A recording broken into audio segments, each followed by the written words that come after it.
In the production of vitamins in capsules, we needed to buy a new capsule machine, or capsule maker. This machine is used to automatically fill gelatin capsules with powders, or to form capsules of gelatin materials, and then fill them with oil or fat. In our case, we produced fish oil in a soft water-soluble capsule. The chief engineer of our enterprise suggested buying a capsulator with a capacity of at least 80,000 capsules per hour. I proceeded to search for a drum dryer for soft gelatin capsules. A colleague advised me to contact the equipment manufacturers first. They provide warranty service, drawings, instructions for use, carry out installation, and installation of manufactured equipment. I followed his advice. I chose one company on the internet, which produces pharmaceutical equipment, went to their site, and wrote a letter specifying the parameters and features of the capsule maker I wanted. I didn't specify a particular machine. I wanted to see what they could offer me. 1 week later, I received the reply that they did not manufacture such a machine, but would be able to design and manufacture it by the end of next year if requested. That was too long for us, so I decided to look for other equipment producers.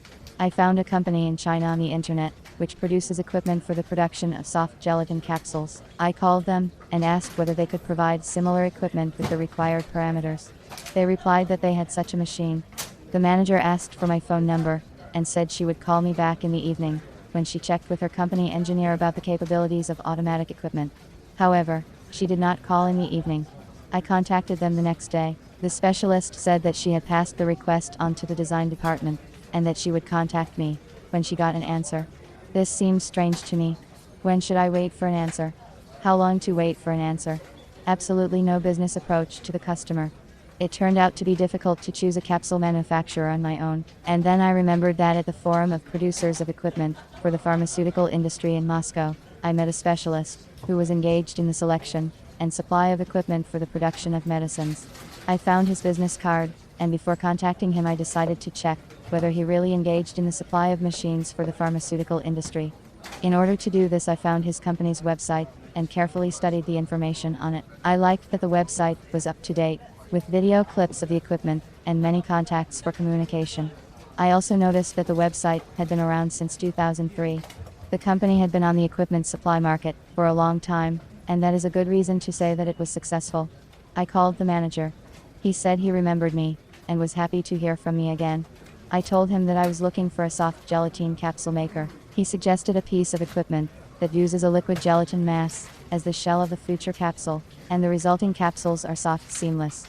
Using such technology, it is possible to adjust the wall thickness of the gelatin shell, the diameter of the finished shell, and the filling volume of the gelatin capsule. I agreed to consider it.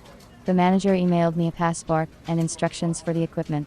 He also offered to perform a turnkey delivery procedure. I liked the proposed version of the equipment and agreed it with the manager.